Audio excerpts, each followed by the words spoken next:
Instead of preparing for war, we should be paying attention to the climate changes and accompanying natural disasters.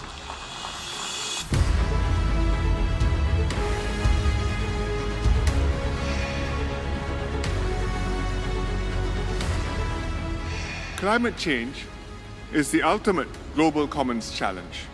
As leaders, we all have the responsibility to do our part to rally our people's support for sustainable development, to convince and educate our people that these efforts are important, and to safeguard our future and the futures of our children and grandchildren.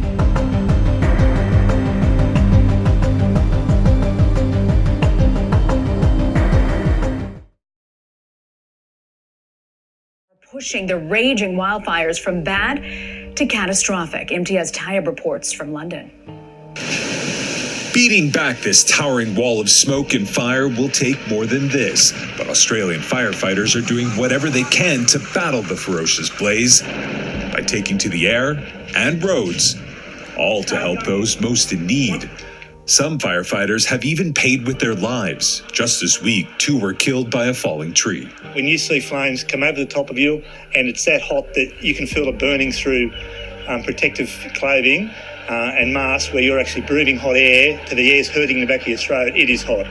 New South Wales, Australia's most populous state, has declared an emergency. After weeks of record heat, the threat level is now catastrophic.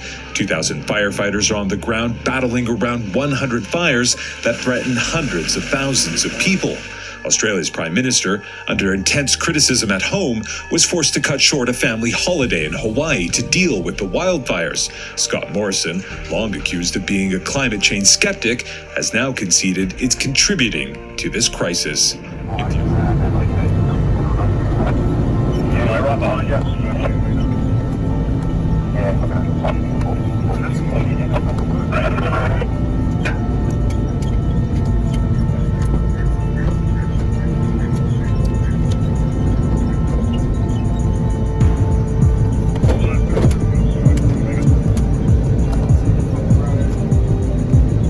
We're about 400 meters, still to go.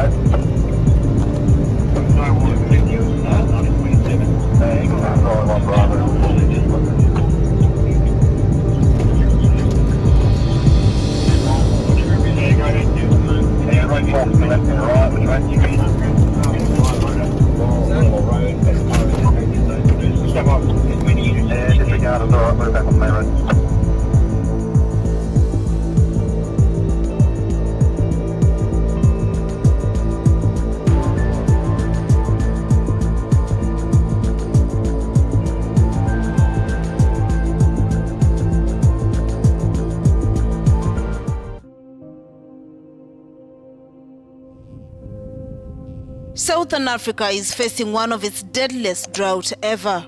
The United Nations warns more than 11 million people now face crisis levels of food insecurity. The region has received no more rainfall in just one of the past 5 growing seasons, devastating mostly the small-scale farmers. It's hard, economically, emotional. I lost 25% of my sheep. Springbok, as I say, they're also an income for us. We sell it to the hunters and they come and hunt. And I can't say I had 450, 500. I can't find anyone except for those who are dead. With farmers struggling to stay afloat amidst falling revenues and piling debt, there are reports of 2 farmers committing suicide due to the stress. Many people are struggling with suicidal thoughts at this moment, here and further down west, because the drought is affecting a very big part of South Africa. I don't think people know how big the Karoo is, but it's basically the whole central part of South Africa. And there has been people that took their own life just out of hopelessness. South Africa's Northern Cape province says it needs over $28 million for drought relief over the next 3 months to assist 15,500 affected farms. But South Africa's government has pledged only $2 million. In the morning, there's no water and it's frustration for us. This huge reservoir supplies water for a town of 40,000 people, but it's been empty, bone dry since January. I've lost 9 cattle from starvation, from drought. And it's not just this spot. The whole region is suffering from a terrible drought. So what's being done to help people? And what does this all mean for the wider world?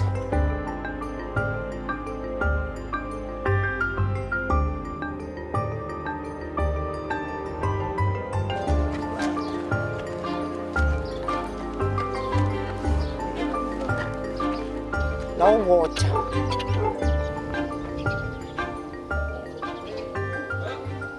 Would it be very rude of me to ask how old you are? I'm 73. What's going on with the water here? We have a great problem with the water here, really. Because our children must wash, they must go to school. And we must wash, we must go to work. And we must cook and make food for our children. And also the washing, it's a problem. So how do you cope? Really we don't cope.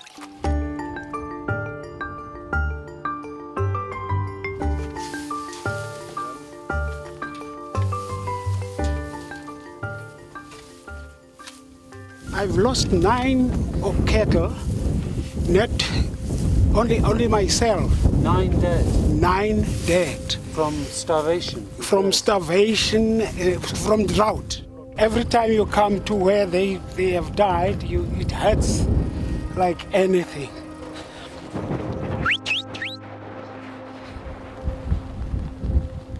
Not much left over here, and this is from 5 years of drought. I've had to get rid of all of my cattle.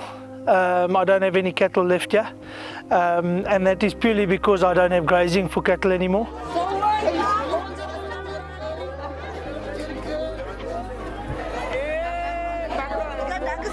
They are handing out 10 litres of water per person. It's a big help, of course, in this neighbourhood, but it's not a long-term solution. So you're helping here because the government's failed? Not only the government, the municipality here has had no plan as to solve this current crisis. The warning signs were given 5 to 6 years ago when the dam levels are dropping.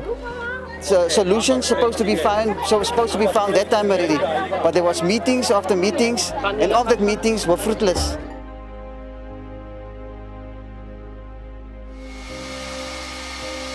To rescue the crew, the helicopter had to come down low, so low it was being sprayed by huge waves crashing on the vessel. But Italian Coast Guards managed to lift 12 people to safety after their cargo ship was blown onto Sardinia's rocky coastline. Across Spain, Portugal and France, more than 118,000 households are without electricity. In Portugal, storm surge flooding has forced the evacuation of 250 people.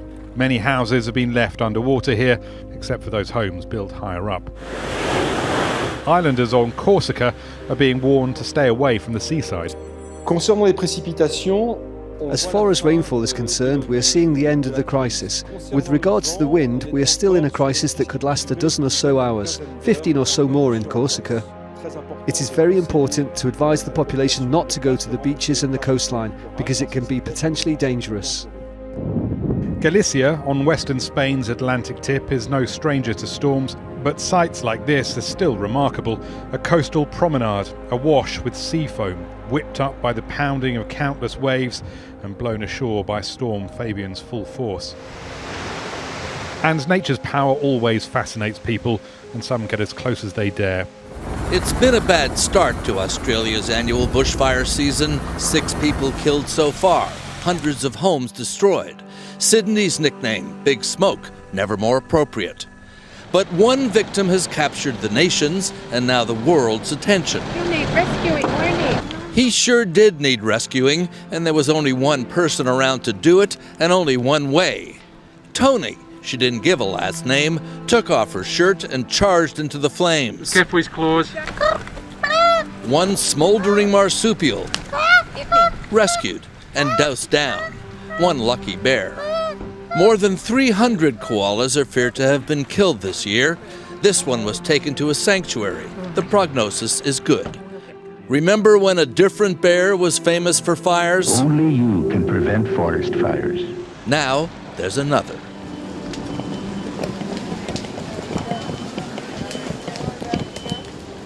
Hey, it's a gas cylinder. I need the back on the so it's on fire.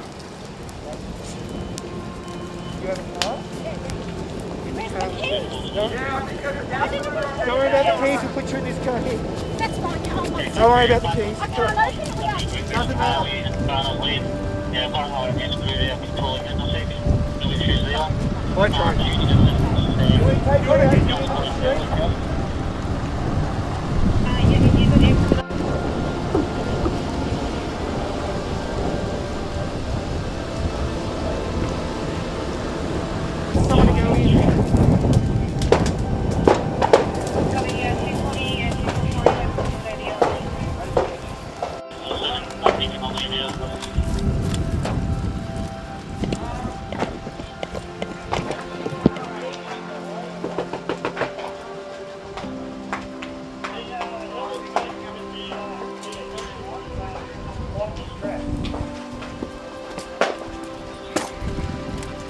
Anyone want to give them a call and say, have a good ride, love it, 51 on you.